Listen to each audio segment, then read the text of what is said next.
Yo! What's up mga pinsan? Iron Palabas. Ngayon, nandito tayo uli ngayon sa ating segment na Sampung Uri! Pantisan! Yan, sana nagustuhan nyo yung in-upload natin na 10 uri ng pamahiin. Yun, no nakaraan, laptop yan, sobra. Makaka-relate kayo sa mga pamahiin na pinag-usapan namin no nakaraan. At yan mga pinsan, no, sana na-share nyo rin yung video natin. Kasi malaking tulong yan para sa channel natin, para mas lumawak pa yung mga subscriber natin. Oo. Pinsan. Yan. Doon, kung napapasaya namin kayo, doon masaya na rin kami sa pag-share at pag-views nyo sa mga video na Bali, yun lang din yung paraan nyo para mapasaya nyo rin kami mga pinsan. Give and Maraming take lang, mga salamat pinsan. sa inyo. Yun, ang pag-uusapan natin ngayong gabi at tatalakayin ay 10 uri ng mga hayop. Yeah. At hindi na natin to papatagalin mga pinsan. Kaya, let's go! Yun, at eto na nga, uumpisahan na natin ang pang-10 na hayop na nasa listahan natin. Ito ang hayop na ibon. Yun. Yan yung mga hayop na ginagawang pet din eh, no? Oo, ibon. Lovebirds. Kalapate, Kaya, kalapate. agila, Uwak. And Ganon. Oo. Pero ang pinaka inaalagang ibon talaga ay yung mayroong 2 itlog. Yeah. Lalo na pagka namumugad. Hindi, kaya mo lagi. Ano lang doon, mas nauuna doon yung itlog bago pugad. Oo, ano yung ibon na yun, no? Oh, yun ang ibon na nauna yung Itlog, bago pugad. ibon, pugad. Oo. Hindi. Ibig ko sabihin, Kaya pugad, ibon, itlog. mali naman kayo eh. Ang pinupoint ko doon, may itlog na siya bago magkapugad. Pag nagbinata yung ibon, doon pa lang magkakapugad. Ang maraming uri ng ibon, merong ibon na kalapate. Yan. Yan. Ang kalapate, yan ang pinaka masarap alagaan. Oo. Kasi ang kalapate, yan yung mga tipong masarap mahalin eh. Mm. Kasi kahit ibato mo sila, bumabalik pa rin. Oh! Pero minsan na rin ako nasaktan nung nag-alaga ako ng kalapate. Bakit di na bumalik? Nawala si mababa yung lipad.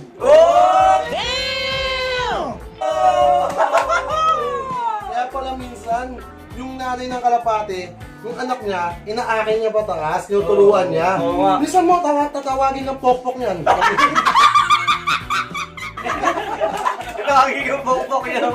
Hindi, tsaka lovebird. Yung lovebirds, ayun eh, yung mga... Yung ba yung nagsasalita? Loro yun eh. Speaking bird yun. Naka-invento ko bigla ng ibon yun. Ang lovebirds kasi nakakatuwa, no? Hindi sila nabubuhay nang wala silang pares. Oo, yan siya. Oo. Isa yan. Kaya nangalaga akong lovebirds, binilang ko ng pares eh. 40 lang. Daming naman. Gago. Ba't yung may ibon kami dati? 3. Yung isa, lovebird. Nalimutan ko anong pangalan ng isa nung nasa kabila eh. Tapos umalis yung nakawala yung isa. Tapos nagbigti yung parang sinakal niya yung sarili niya. Matigas na nung Ganun mga ibon nagbibigti yun. Minsan sinasabit nila yung ulo nila doon sa hawla.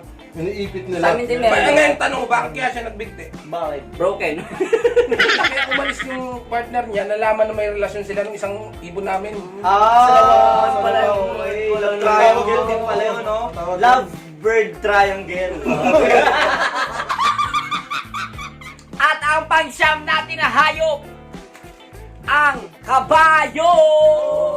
Yan yung mga nakakaingit na hayop. Bakit? Kasi maganda yung takbo ng karera. Oh! Kaya pinagpala yung yung mola. Rapper din yan eh. Kabayo. Kabayo. Uy, kinakabahan din yan ha. Kaya kaba. Yo. Siya. Wala pa din.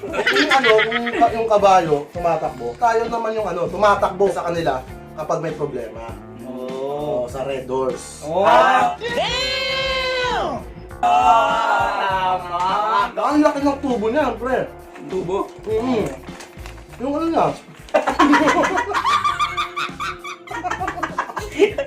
Ba't kaya ganun, no? Pag may mga taong malaki yung tarog. Oo, kabayo, May no? tawag May kabayo. Sila. Tarog kabayo. Marami pa yung parang- tarap din ng kabayo. Oo. Tsaka magulang yan eh. Punit ngayon dito ko eh. Kabayo. Sinubo niya pala. Magulang yan eh, ang kabayo. Bakit? Lakas niyang kumikbak. Oh! Pero alam mo ba, maswerte ang kabayo. Bakit? Pinanganak siya, may sapatos na. Oh! Alam mo kung saan malas yung kabayo? Saan? Sa amo. Bakit? Kasi pag nananaling kabayo, sa kanya napupunta yung pira. Yung kabayo ko ngayon. Nag-post ng 420. Happy 420. Tada mo yun eh. Ito, pangwalo na tayo. At ang pangwalo nating hayop ay baboy. Isa yun sa mga pinaka-paboritong kainin ng mga, ano eh, no? Ng mga tao. Oo, baboy. Ano yan? Tsaka yan yung ano, nakakaawa nga yung mga baboy. Kasi pinapatay sila para maging masaya tayo, no? Parang, ano? di ba? Sipin mo yung lechon dadali sa party. Tapos Tapos tansa yan na, oh, may lechon! Tapos yung patay na. Hindi, pero may dalawang uri ang baboy ah. Ano? May baboy na kinakain, may baboy na hindi. Yung baboy na dito sa atin, inaalaga ng tao, may baboy na baboy ramo. Oo. Kinakain mo yung baboy mo. Baboy ramo. Share ko lang. Sa putahe naman, ano, may dalawang uri rin ng putahe na baboy. Yung baboy, mga adobong baboy, tsaka yung baboy yung pagkaluto.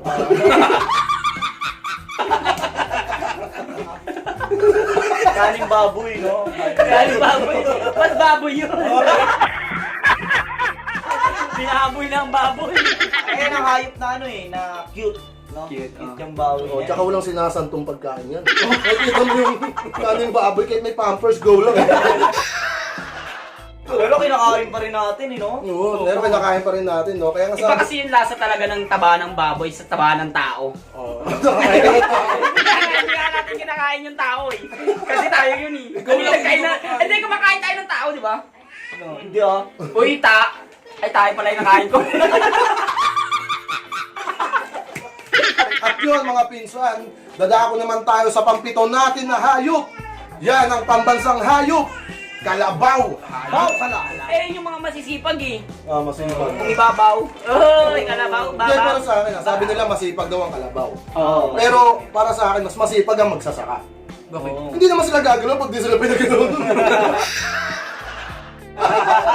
Mas masipag yung magsasaka. Pero naaawa ako sa, sa kalabaw. Kasi kung kailan sila naliligo, doon sila bumabaho. Wala pa ako nakitang kalabaw na blooming eh. Lagi silang agad. Saka laging putikan yung balbas, no? Pero yan ang simbolo ng... Tsaka grabe yung ano nun, yung tayo Lakas. nun. Oo, lakas ng Pilipino. Oh, tapos ng Kalabaw. sipag, kasipagan. Yan, Tayo pa lang nun, nanununtok na yun. Kaya ang lakas talaga eh. Kaya nga sa Boy Scout, di ba? Ulo ng kalabaw yung nilalagay sa... Oo. Oo nga, no. At dadako na tayo sa pang-anim na hayop ka. Hindi. Ito ang pinaka swerte na hayop. Ang hayop na to ay pagong. Bakit Yung siya mga- swerte, Elite? Kasi sila yung pinanganak na may sarili ng bahay! Yeah! Yay! Thousand lang! Pero nakakalungkot lang sa pagong, ha? Pag sila ay nag-asawa, hindi sila makakapagsama sa iisang bubong. Ano sa kanila? Para silang NPA. Wala silang permanenteng ano, no? Matindi Palipat rin. sila.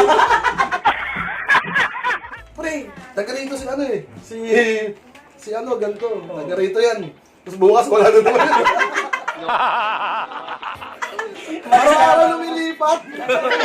Paano kaya no? Kung may mga gadget din yung mga pagong, no? May iPad din, no? Kinat na yung, ano no? Chicks GC, na, may GC pa sila. Babe, punta ka rito sa bahay, walang tao. Ang meron what, hayop lang. Ngayong ECQ, sila ang pinakaswerte. Oh. Bakit? Kasi kahit saan sila pumunta, okay. Sila- Galing yung bahay nila. nalalabas eh. Kasi bahay nila eh. Pero no, paano pag nag-birthday yung pagong? No? Ano yun? Ano Taas yun? siya sa bahay. Hindi kayo makapag-house party nun. Pero sarili mo lang yung mga pagong na yan, ah. Yung ano, yung tanag yung, paano, pagoong. May mga pasok talaga ito minsan na isang ilabas eh. Ang nakakatuwa lang sa kanila, pag nasusunugan sila, hindi sila nadadapay ng karating. Oo! Magaling ang pagong Kaya ayaw nila nagtutumpukan sila. Ano pagkakamalan silang squatter?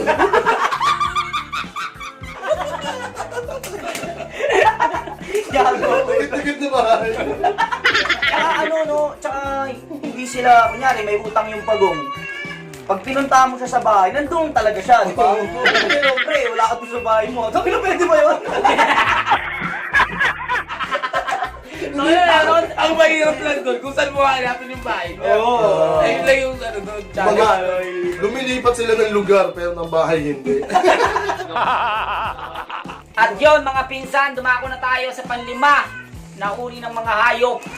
Ito ang unggoy. Ito yung hayop na ano na walang sariling diskarte. Bakit? Kasi ano eh, pasabit-sabit lang.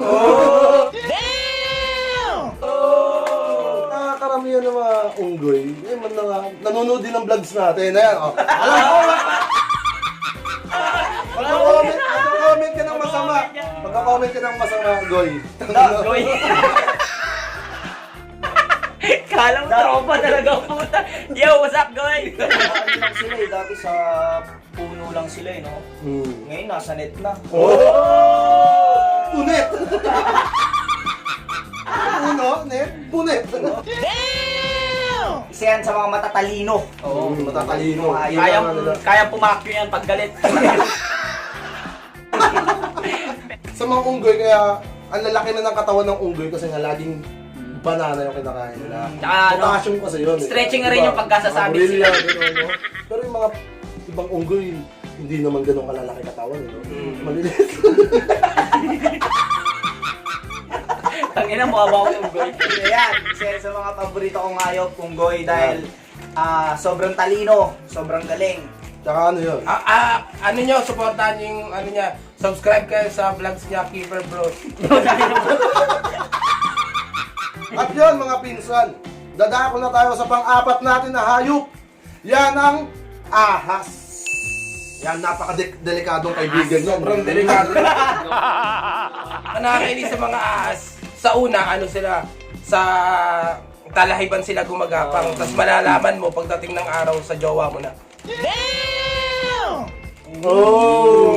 Nanliligis. Nagano rin ako ng ano ng ahas, nag-alaga ng ahas. Ang dali ko nagsawa. Oh! Alam mo ba kung bakit sila laging ganon? Bakit? Paus na sila. Bakit? Lagi silang namamalat. Oh!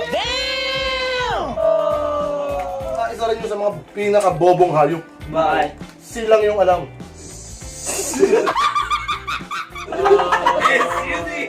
Yes, man. Sino yun eh? Parang kung siya, magagawa. Kakalo nila. Kasi ano eh, dati ang pinakaunang ahas matalino yun. Oo. Pero ABCD yun na gano'n. Nag-iisi na lang. Nag-insi na lang. Oo, kasi nga, patangan ng patangan yung angkan niya.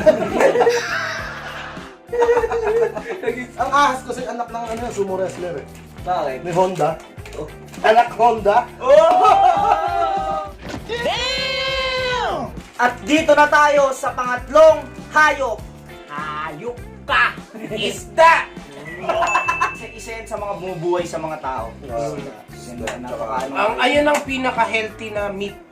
Pero hindi siya tinuturing na karne. Kasi ano siya eh, isda siya eh. Fish na eh. Tawag sa Boat fish dapat, hindi siya car. Boat na eh. Boat na eh, hindi siya, ano eh, hindi siya panglupa eh. Ang karne kasi car. Karne. no? Oh. Pag nasa tubig, boat na eh. Boat na yun. Sabi nga nila yung isda daw yung pinakamatapang kasi hindi nga daw umuurong. Oo, no? Kaya nga may lapu-lapu eh. Oh! Pero may mga isdang tanga. Bakit? Kasi tumitira sila sa dagat o sa tubig kahit na dalagang bukid sila. Oh! Ano yan? Ang isda. Ayan ang mga adik. Bakit? Bakit? Kasi hindi sila natutulog. Tingnan mo, ang isda kasi, lagi ang dilat. Mm. Pero lagi rin sa sasakote, di ba? Na lalambat. Hindi rin ako bilib sa kanila. Ulo, hindi nila nakikita. Hindi nila nakikita na. Nagtataka nga ako, paano sila, kung nahuhuli sila, paano sila naging matinik? Oh! May talento rin yung mga yan eh. Ano? Kayang tumalon. Yun lang. Tsaka yung may mga addict din, yung mga binalot ng foil. Pinaalot na po yung bangus. Yo, nagdadako naman tayo sa pangalawang hayop. Ang hayop na ito ay elepante. Hindi ako naniniwala na mabigat ang elepante. Bakit? Hindi ko pa subukan buhatin eh. Yan ang pinakagwapong hayop. Bakit? Bakit? Ang tangos ng ilong. Oh! Sinungaling yun. Bakit? Di ba si Pinocchio pag nagsisinungaling umahaba yung ilong? Oh! Elepante siya. Elepante siya. Elepante ba pinakamalaking hayop? Hindi, meron pa. Ano? Elepante!